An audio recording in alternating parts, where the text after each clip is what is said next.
So the results are in, and I really would like for you guys to pay attention to your health.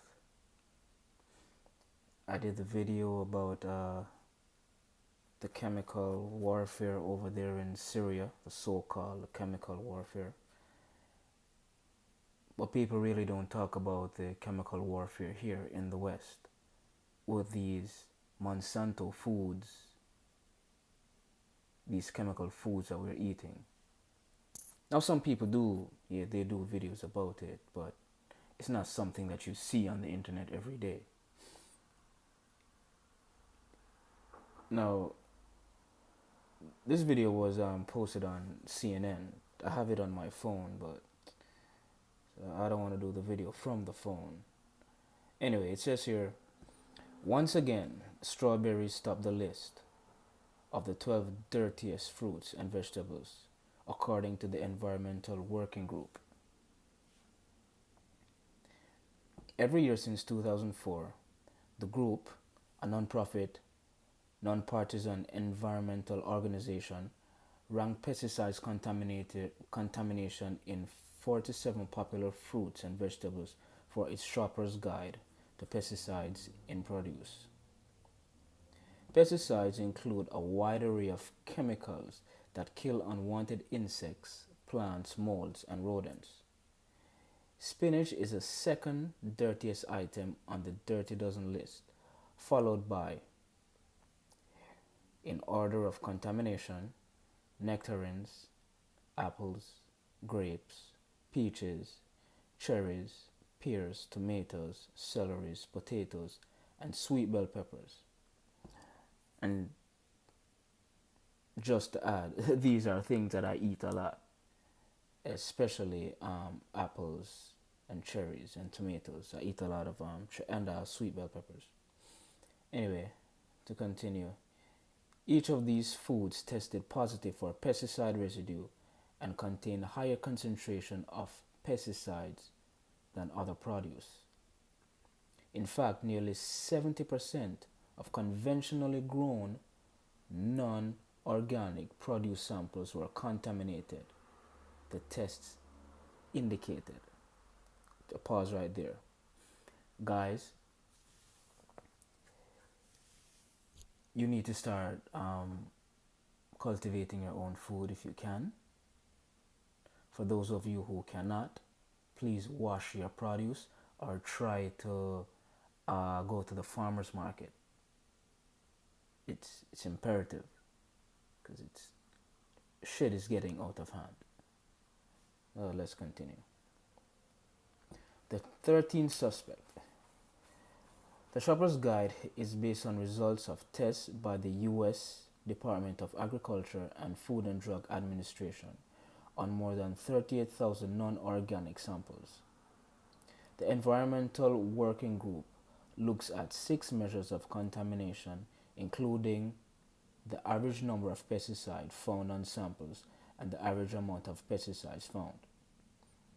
When testing samples, the USDA personnel wash and peel produce to mimic consumer practices.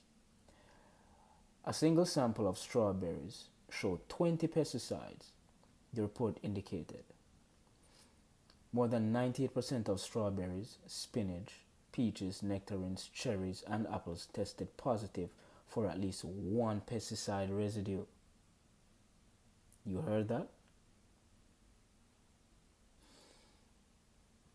And on average, spinach samples had 1.8 times as much pesticide residue by weight than any other crop.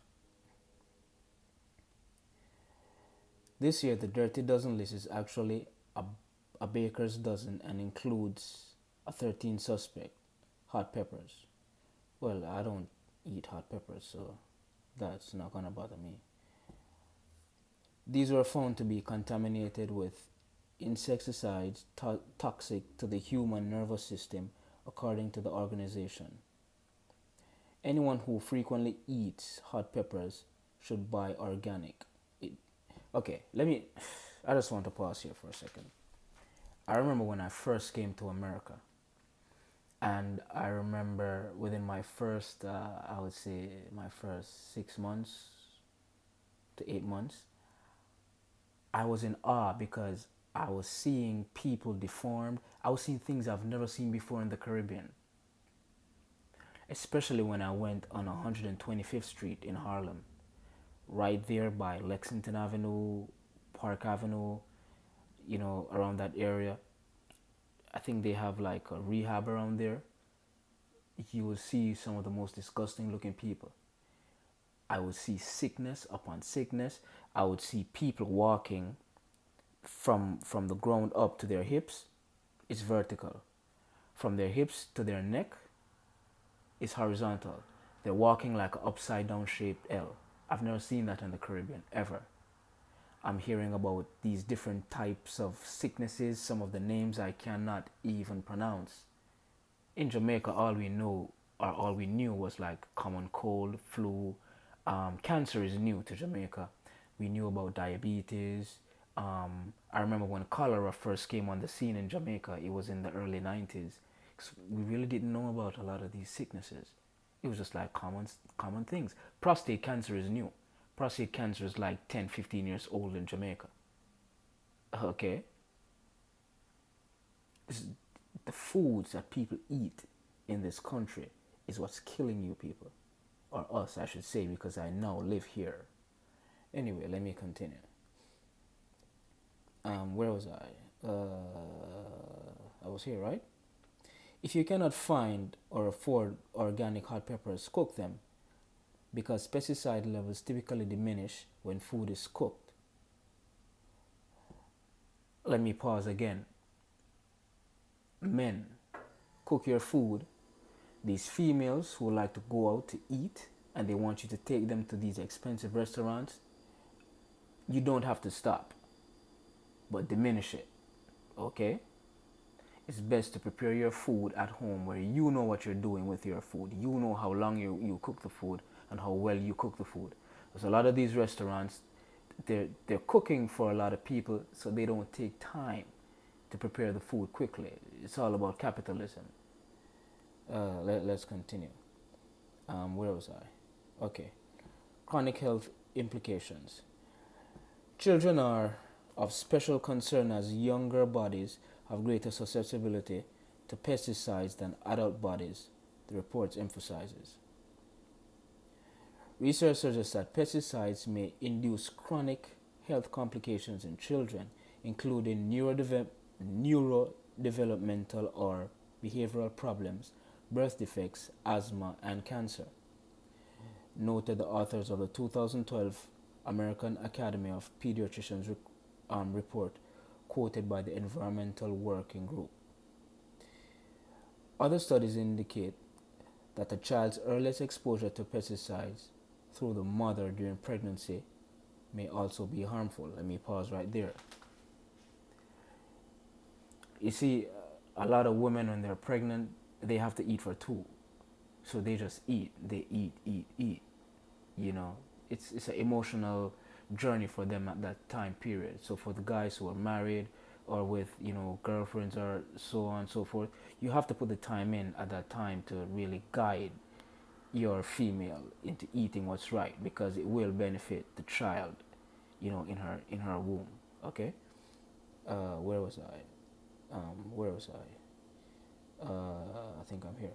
Consumers who want to eat the dirty dozen fruits and vegetables should buy organic, according to the organization. Rinsing produce under tap water is an efficient way to eliminate pesticide residue from produce. According to the Connecticut Agricultural Experiment Station, a government-run scientific group, scientists there advocate rinsing all fresh produce under tap water for a minimum of 30 seconds before using. Water is enough, the scientists say, as mild detergents or commercial vegetable washes do not increase the amount of pesticide residue you are able to wash away. However, a recent study from the University of Massachusetts, Amherst, suggests that soaking produce in a solution of baking soda and water is a more effective way to rid fruits and veggies of pesticide. Okay.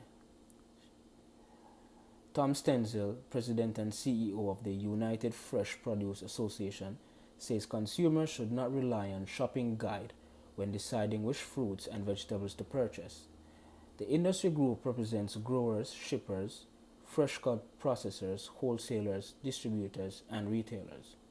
Consumers have more choices now than ever before it sorry, Consumers have more choices now than ever before when it comes to fruits and vegetables they consume, Stencil said. Food safety is a top priority for the industry. From field to fork, he said, the fresh produce industry seems to ensure a safe, efficient, and timely supply chain, allowing consumers to experience fresh fruits and vegetables at the peak of their performance. Okay, I think that's the end of it. I won't go any further. Oh, no, I should. Let me go here. Yes. On a positive note, the Environmental Working Group also creates a lesser known companion to the Dirty Dozens, the Clean 15. Okay. Let me see what it is here. So the Clean 15, this is avocados lead 2018's Clean Fruits and Veggies list, followed by sweet corn, pineapples, cabbage, onions, frozen sweet peas, papayas, asparagus, mangoes, eggplant, honeydew, melon, kiwi, cantaloupe, cauliflower, and broccoli. Okay. Okay, I'll just leave it right here. You guys could go read the article. But guys, listen. We cannot wait for the government to to implement laws and stuff like that. Even though you have non-profit organization companies and along with government agencies doing researches, you have to do researches for yourself. It's up to you to monitor what you put inside your body. I try to, and I slack up sometimes. You know, Nobody's perfect. I shouldn't say perfect, but sometimes I lack discipline. Depending on where you live, your work week, your work schedule, your work hours. Like me, I work a lot. So by the time I get home at 9 p.m., 10 p.m., there's really no time to prepare something, wholesome.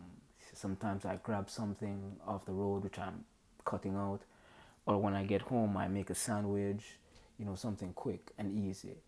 And the weekends is when I really try to take my time and prepare a proper meal. But we have to take care of ourselves.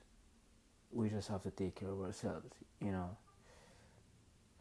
Everybody wants to live long, but the first step in living long is feeding yourselves right. Then getting rid of stress and all that type of thing. So the information is here. You guys will go read it for yourselves, and I'm out.